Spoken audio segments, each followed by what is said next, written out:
Welcome to the Bravely Connected podcast. I'm your host, Connie Jakab. And again, if you're watching on YouTube, you can see that I've got my sweatshirt on, my toque on, my glasses on. I don't know what's happening this season, but I'm just feeling the need to get on here. It never happens when it's convenient. It never happens on a day when I'm wearing makeup and I look nice. But what's on my heart to share with you today, I cannot shake this. And I'm going to share some things that are personal that I'm learning about taking care of ourselves in this season. If you're taking care of other people, if you're out there making a difference, these are things that I'm sharing with my leaders. This is so important. I just read an email from a school that I know where, the principal has changed. There's teachers that are going on leave. There's a lot of people who are feeling the weight of giving, giving, giving, giving, giving. But before I get into some strategies today on how you can take care of yourself when you're investing in others, whether that's building community, whether that's your profession as an educator, or you're a parent at home in the midst of the struggle, or you're just feeling it all around, today I'm going to give you some self-care strategies. So hit that subscribe button because what I focus on this channel, whether you're watching on YouTube, listening on Spotify or Apple, or reading my blog, what I cover is how do you remain bravely connected to others and to yourself. I want to get a little personal with you. So in the last year, I completely have shifted my life. I'm still working with educators. I'm still working in schools, loving it. But I had a dream about a year and a half ago of really investing here in my own community. So all the 25 years of work that I've done, belonging creates resilience. I wanted to invest in my own backyard. Now, this is a dream, and all, the crumbs led me here, and the stars aligned, and everything was working out. Have you ever had a dream where you know you're supposed to do something and it lights you up? Like you know that this is for you. Like I know this is for me, but it has come with a great cost. Number one, working with people is a great cost, right? I could literally work 24/7 in my community, working with people, try to figure out problems. It could be a never-ending thing. But then when there's also too no funding that goes with that, we ourselves, our family, have experienced some interesting barriers and some interesting struggles and worries and stresses when it comes to finances. And then, of course, we're trying to fund programs. So, can you relate to me right now in the sense of feeling the constriction, the constraints of what you don't have? How hard you have to work in order to make those things happen. Are you feeling me on this? And have you been doing that for a long time? Well, that's my world right now. So I am right there with you. Whether you're a teacher on the front lines working with kids who are having a lot of issues right now, or you're at home, or whether you're community building or building a business, I get it. And I've been doing some special interviews. You'll have to check them out. Literally on my YouTube, it says the special interview, and getting a chance to interview people in my city who I admire as community builders. But can I just share with you that I am so embarrassed because I'm looking at the videos and I'm like, holy, I have gained so much freaking weight. About 3.5 years ago, I went off sugar for 3 months. Yes, friends, I went off sugar for 3 months. And like I went on a health journey, and let me tell you, like I've never had my pants fit so well. I was, looking proud of, I was proud of the way I looked. I wasn't, obviously, I'm not a rock star, but I was like, yes, this is it. I feel really good about myself. Well, in the last year of just taking care of everybody else and, living my dream and really just putting in the work, like if you ever want to listen to somebody who will tell you what it costs to live your dream, listen to Jamie Kern Lima. Read her book, Believe It, and see how much effort it took her to start It Cosmetics. Now, she uses a lot of her wealth to help people. So that's why I really like her. And when I read her book, I'm like, oh, like I feel it because she's cried the tears of not knowing how she's going to make this work. She's been in financial constraints. She has let herself go. I relate so much to her and when she talks about those things. And so I'm looking at myself in these interviews and I'm looking at this chin of mine going, oh my gosh, where did that come from? And then I'm looking at my face and it's like bloated out. And I'm literally looking at the lack of care that I have taken on myself. I'm watching it, I'm looking at it, and I'm disgusted and I'm upset with myself. And so maybe you're like me. Maybe you have sacrificed yourself to do whatever you're doing right now. And I will say, when you start things, a little bit of that is the price of admission. I'm not going to lie. I've started different companies. I've had businesses. I've written books. I know what it takes to sacrifice to put things out there. But this one has been like a doozy. And then I open my email and I read that there's teachers that are going on leave right now, and I see people that are burning out and people are getting peopled out. And I just think, oh, like we got to take care of ourselves, to stay in the game, to do the things that are on your heart to do, to be in community. You need to take care of you. And I'm just going to speak to myself. I want to use the word hope to give us some tools today. Now, hope for me right now is vulnerable. We, like I said, have just really counted the cost financially in order to live some of these dreams that I just know right now I'm supposed to do. And there have been some things that have come up that have given me hope. Yay, something's going to work out. We're going to be covered over here, or this is going to ease the load. And only to find that either it gets delayed or it's not going to happen. And so hope right now to me is very vulnerable. I want to hope that things will be okay, but hope feels vulnerable. It feels like I get my hopes up and then something drops and then it doesn't happen. We can feel that way with our kids. We can feel like, oh, we see hopeful seasons with them, and then all of a sudden they're like off the rails and we don't know what to do with them. Or we have hope for our classrooms, and then something just gets derailed there too. I've been working with some kids in my own community and just seeing the lack of care or the lack of wanting to make a difference, the lack of ambition, the lack of motivation, the lack of caring at all has been disheartening. And you have this hope that, okay, maybe this week when I go in and we work together, things will be better. And it's like, oh, this is a tough go. I don't know if you feel me on any of this. Like I said, hope is vulnerable. But here's the thing. The way things turn out for us, whether our kids are doing well, our classrooms are going smooth, our businesses are doing great, doesn't matter what the government's doing, doesn't matter, like just whatever's hitting us, there are things that are in our control. So I want to use hope as an acronym today. 4 steps to help us all take good care of ourselves so that we can get out there and keep going. This is what's going to help us last. So, number one, hope, H, is habits.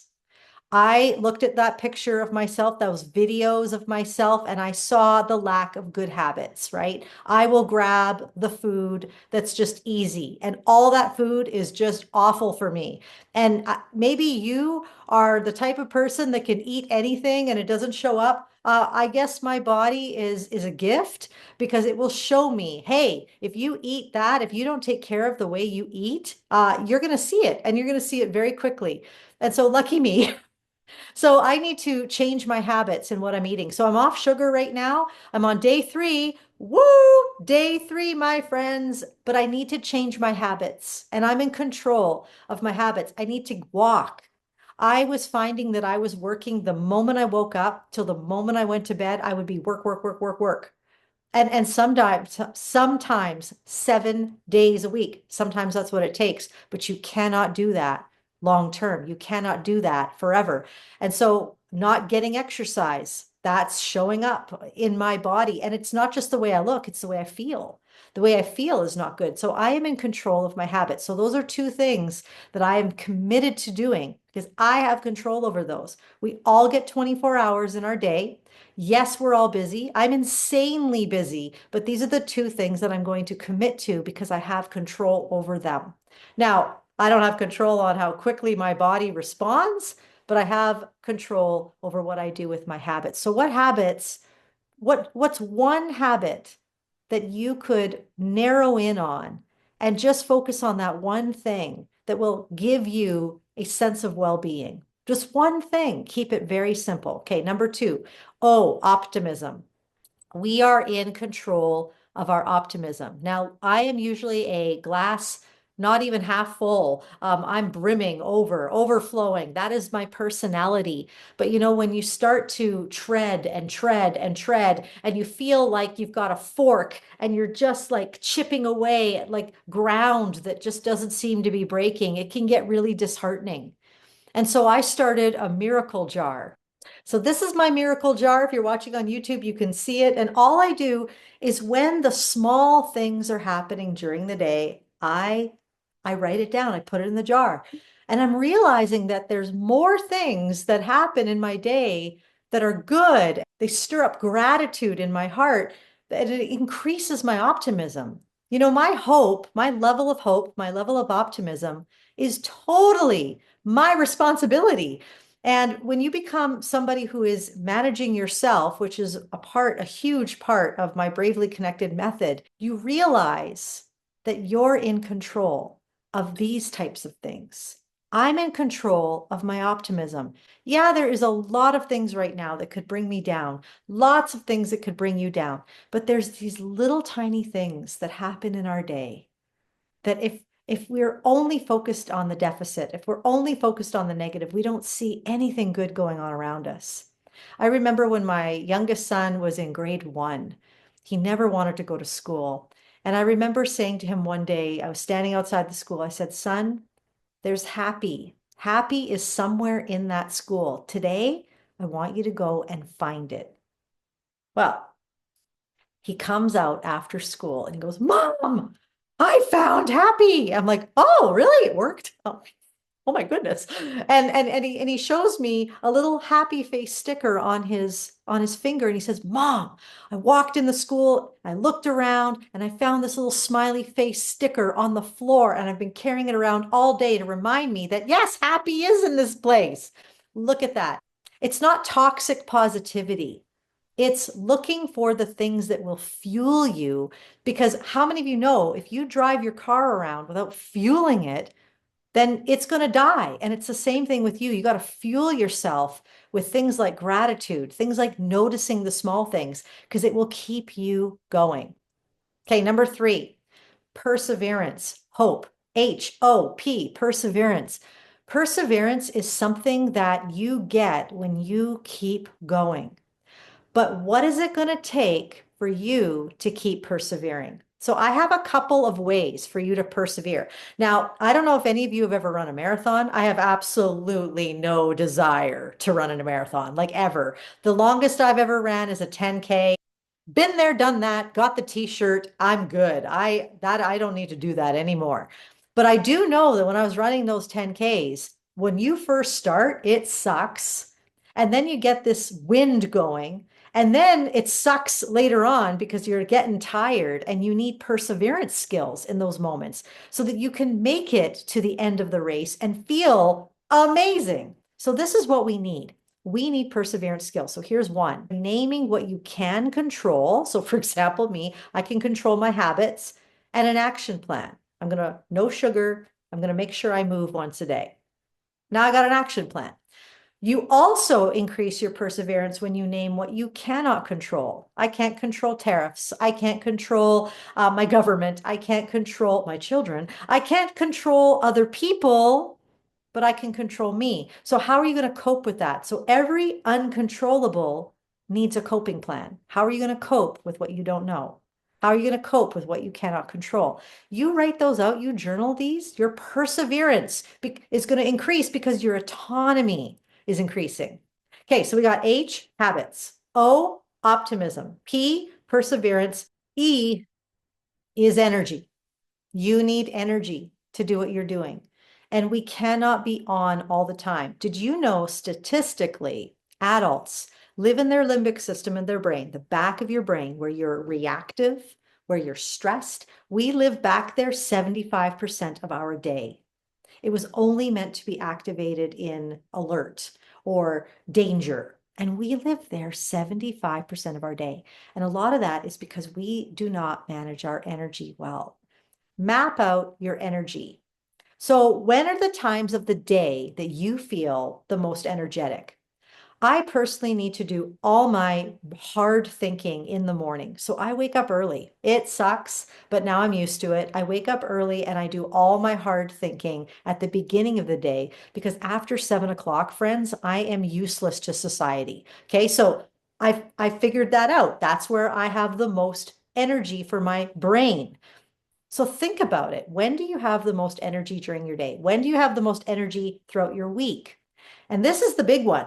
What are the seasons where you have the most time and energy, and when does it dip? So, for example, I don't know why, February, schools put everything in February. Pink Shirt Day, we've got teachers conventions here in Alberta. Like everything is just like February, right? And so my schedule is not so in February. So if you ask me to do anything extra, because I know that my energy is lower in February because I got lots going on, I'm not going to say yes to all sorts of things. I'm going to be saying no more. Report card season is a great example for teachers. You don't want to add a marathon training regime. You need to notice when are the heights in your months and when are the dips. When do you have more time? When do you don't? What are the seasons of the year where you come more alive? And what are the seasons that you need a little extra something? You see, we are not hopeless. You can have perseverance if you can name what your high energy is and what your low energy is. So I hope that this podcast, me showing up like this again, how embarrassing, but can help you because I could not shake this. And for me, I'm living this right now. And to be honest, if I ever stop living this, I'm not leading. I'm not leading myself. I'm not leading my family. I'm not leading my initiatives. I'm not leading the leaders that I'm raising up. And I'm doing no one any favors, especially myself, if I'm not taking care of myself. And so, how many of you needed this? Who needed this today?